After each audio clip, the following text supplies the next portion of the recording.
साथियों नमस्कार, मैं हूं नीरज पटेल और आप देख रहे हैं नेशन जनमत। एक आम धारणा बन चुकी है कि बीजेपी के तरफ से चुनाव में खुद बीजेपी और आरएसएस के कार्यकर्ता, गोदी मीडिया, ईडी और सीबीआई जैसी केंद्रीय एजेंसी भी चुनाव मैदान में उतरती हैं। इसी तरह के आरोपों के बीच में पश्चिम बंगाल से खबर आती है कि ईडी टीएमसी के एक नेता के घर पर छापेमारी करने गई थी, लेकिन वहां भारी संख्या में जनता इकट्ठी हो गई और उसने ईडी अधिकारियों की गाड़ी में तोड़फोड़ करना शुरू कर दिया। ईडी अधिकारियों को पीट भी दिया, जिससे चोटिल होकर के नजदीकी अस्पताल में उनको एडमिट करवाना पड़ा। इस खबर के सामने आने के बाद बीजेपी और उसके अघोषित प्रवक्ता यानी कि गोदी एंकर एक तरफ खड़े हो गए, विपक्ष दूसरी तरफ हो गया। आरोप प्रत्यारोप का दौर चलने लगा। चूंकि खबर दलाल मीडिया के अनुरूप थी तो इस पर डिबेट भी होने लगा कि देखिए राजनीति का स्तर कितने नीचे गिर गया है कि ईडी जैसी संवैधानिक संस्था पर भी हमला होने लगा।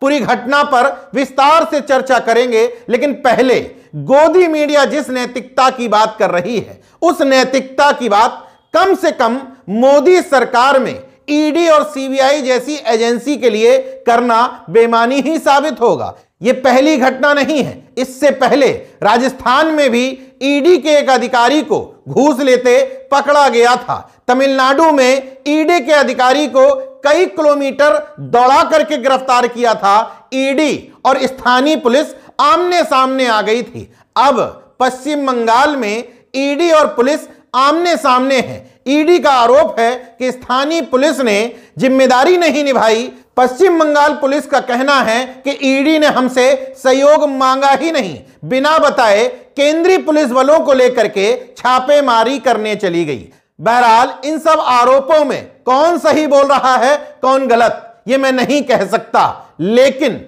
इन घटनाक्रमों से एक बात स्पष्ट है कि ईडी जैसे संवैधानिक संस्था की साख जरूर गिरी है। वहां हमला किसी पार्टी के नेताओं या कार्यकर्ताओं ने नहीं, बल्कि सामान्य जनता ने किया है। क्योंकि एक धारणा बन चुकी है कि ईडी सिर्फ और सिर्फ विपक्षी दलों के नेताओं को टारगेट करती है, वो भी जब कोई महत्वपूर्ण चुनाव नजदीक आना हो। तो गैर बीजेपी शासित राज्यों के मुख्यमंत्रियों को कमजोर करने के लिए उनके किसी करीबी और उनके करीबियों पर छापेमारी शुरू हो जाती है। जब आंकड़े उठा करके देखते हैं तो ये बात बिल्कुल सच प्रतीत होती है। पश्चिम बंगाल की बात करें तो बीजेपी नेता शुवेंदु अधिकारी, जो कई बड़े घोटाले में नामजद हैं, सबसे अच्छा उदाहरण साबित हो सकते हैं। बीजेपी में जाते ही सारी जांच बंद हो गई। जब आंकड़ों पर गौर करते हैं, विपक्ष का आरोप बिल्कुल सच प्रतीत होता है कि विपक्ष के मजबूत नेता को, जो पीएम मोदी को नुकसान पहुंचा सकते हैं चुनाव में, उनको डराने, धमकाने या बर्बाद करने के लिए ईडी हथियार के तौर पर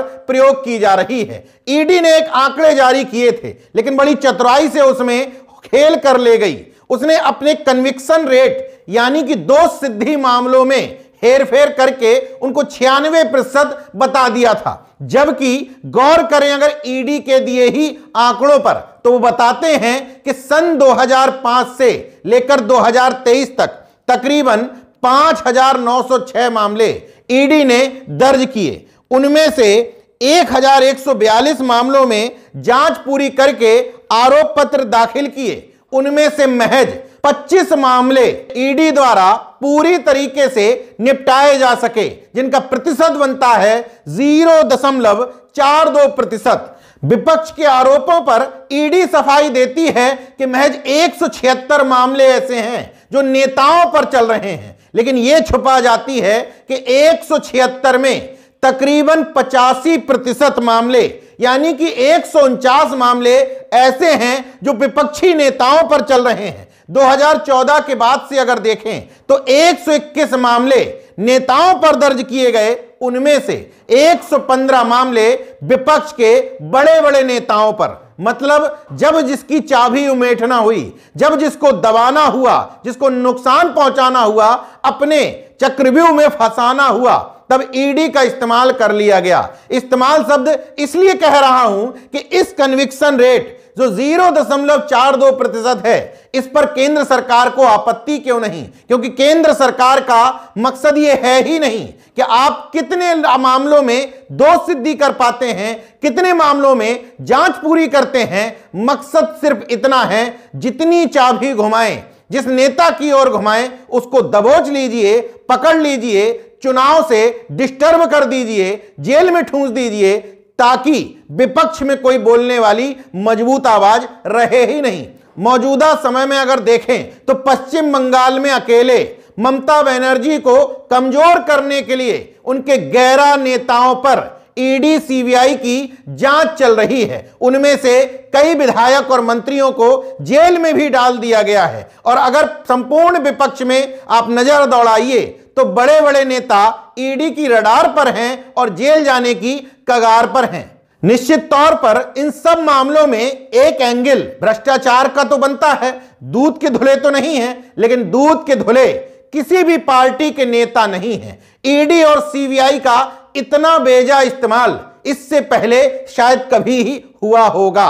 निश्चित तौर पर जो सत्ता में रहता है, ये सब पोपट उसी के हिसाब से बोलते हैं। लेकिन विपक्ष के बड़े नेताओं को इस तरीके से डराने, धमकाने और संसद से निष्कासित करवाने का मामला शायद अद्वितीय है। और हो भी क्यों ना, मोदी हैं तो कुछ भी मुमकिन है।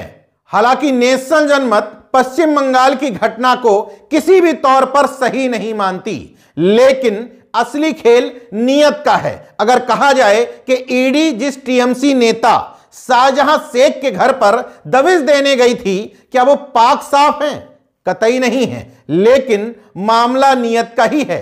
भ्रष्टाचार पकड़ने से ज्यादा विपक्ष को कमजोर करने की नियत से कार्रवाई होगी तो स्वाभाविक तौर पर अन्य गैर बीजेपी शासित प्रदेशों में भी क्रिया प्रतिक्रिया नियम के तहत कार्रवाई होगी ही होगी।